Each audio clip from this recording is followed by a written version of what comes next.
Hola a todos, bienvenidos a yomedefiendo.com. Mi nombre es David Tierno y soy abogado en ejercicio.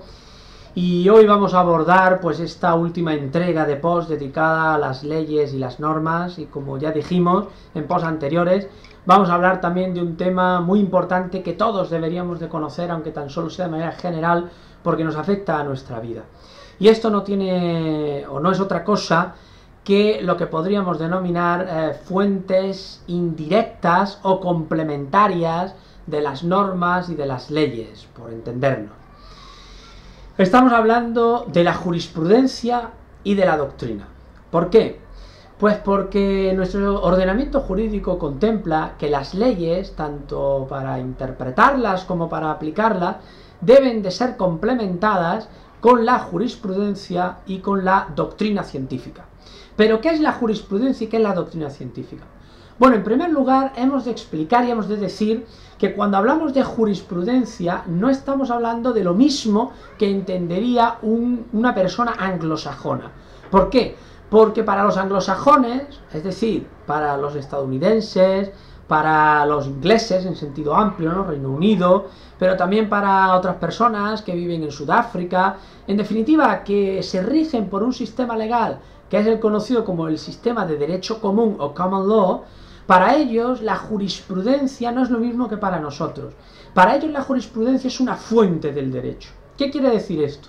Pues que en palabras de un técnico en derecho anglosajón, en realidad para ellos el derecho o la ley la comparan a cuando en tiempos clásicos, en tiempos antiguos, pues los espíritus no podían hablar directamente a las personas, sino que necesitaban de los oráculos.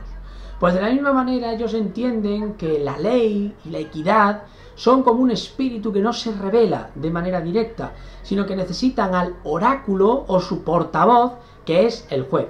De tal manera que más que crear leyes como nosotros, generales o abstractas para intentar regular distintas situaciones que se pueden plantear en la vida del ciudadano, ellos lo que dan son meramente principios muy generales que luego el juez habrá de aplicar al caso concreto, creando una sentencia que sentará jurisprudencia para los casos que vengan detrás y que es como si fuera una ley.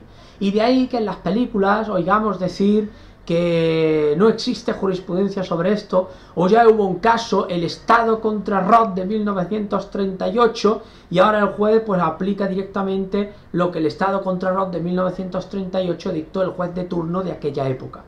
Sin embargo, para nosotros la jurisprudencia es otra cosa.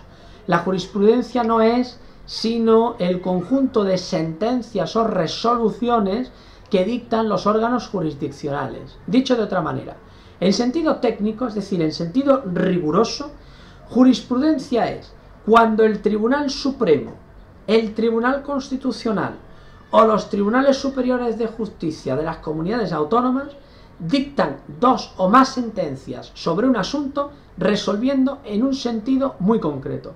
Pues cuando existen dos sentencias del Supremo, dos sentencias del Constitucional o dos sentencias del Tribunal Superior de Justicia de cada comunidad autónoma que dicen que esta ley hay que aplicarla de esta manera o que esta ley hay que interpretarla de esta otra manera, pues ahí existe jurisprudencia.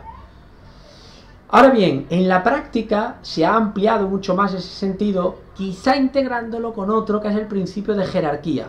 ¿Por qué? Porque para los abogados es jurisprudencia también la de las audiencias provinciales, incluso la de los órganos de primera instancia, que son el primer juez que resuelve un asunto. Así, por ejemplo, cuando vamos en un asunto de divorcio al juzgado de primera instancia de familia de nuestra localidad, de Córdoba, de Sevilla, de Madrid, de Barcelona, de donde sea que nosotros residamos, y tenemos que resolver la aplicación de una norma en concreto, pues solemos decir, es que la Audiencia Provincial de Córdoba, o la Audiencia Provincial de Sevilla, o la Audiencia Provincial de Madrid, o la Audiencia Provincial de Barcelona, tiene jurisprudencia al respecto que indica que la norma hay que aplicarla o interpretarla de esta determinada manera. Bueno, en sentido estricto esto no es jurisprudencia porque estos órganos jurisdiccionales, los juzgados de primera instancia, no son el Tribunal Supremo, ni el Tribunal Superior de Justicia de la Comunidad Autónoma, ni el Tribunal Constitucional. Pero en definitiva, cuando se habla de jurisprudencia en España, estamos hablando a las sentencias que dictan los juzgados y tribunales en nuestro país.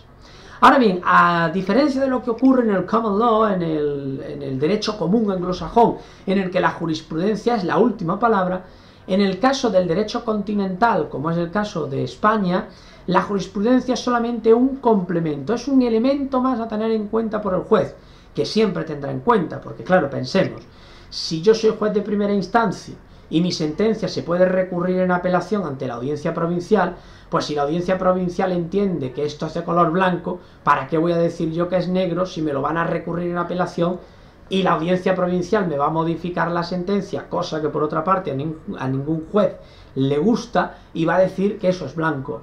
Pues entonces yo me someto a la jurisprudencia de la audiencia provincial. Pero en realidad no tengo por qué hacerlo, porque hay un principio que es el de la independencia judicial, que no es otra cosa que el hecho de que cada juez es independiente para realizar su trabajo.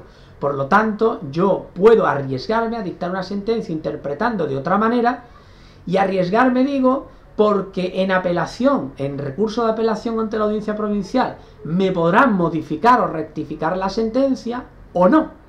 ¿Y por qué podrán no modificármela?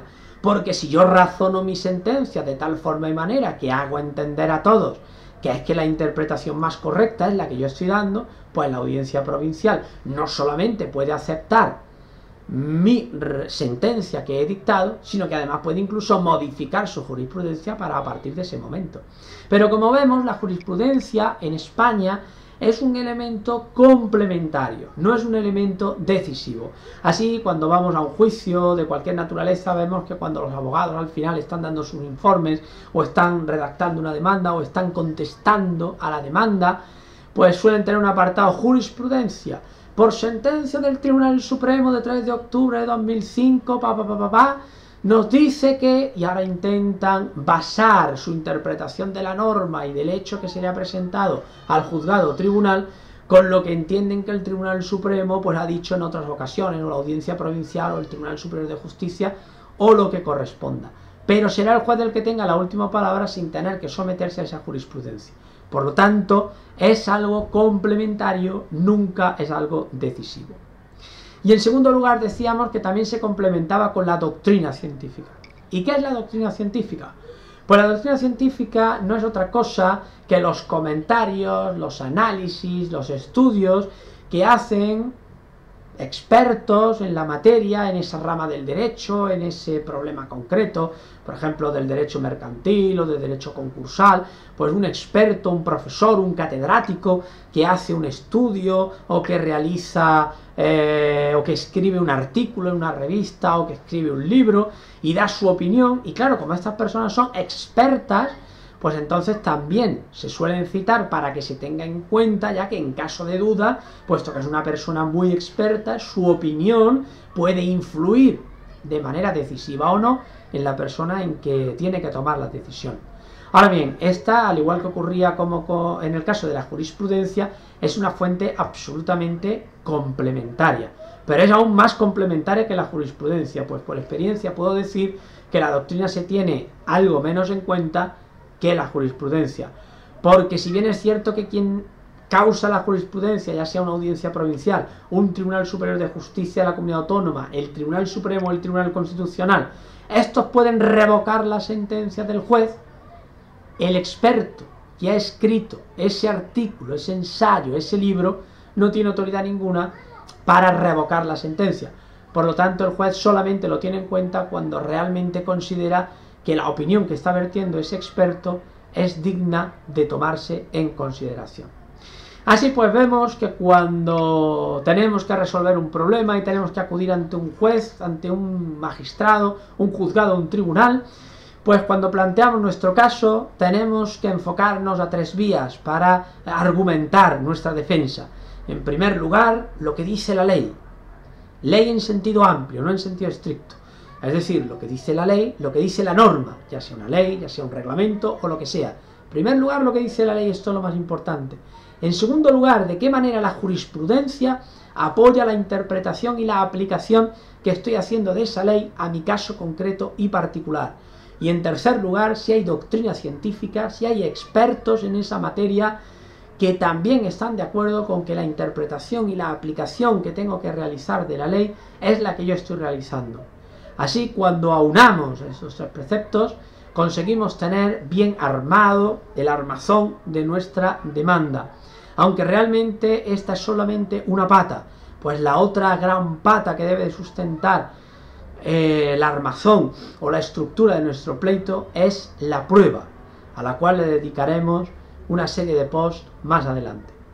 Pues muchas gracias a todos por habernos seguido en este conjunto de posts, de entradas en el blog de yomedefiendo.com, hablando de algo tan importante como qué son las normas, qué es la ley, qué tipo de leyes y otras normas existen, cómo se relacionan unas normas con otras. Recordemos el principio de jerarquía, el principio de competencia, cuáles son los complementos de esas normas que hemos abordado en este post, la doctrina y la jurisprudencia, cómo hemos de interpretar las normas. Recordemos los artículos 3 y 4 del Código Civil, la interpretación literal, la interpretación teleológica, buscando la equidad, siempre en relación con la realidad social del momento.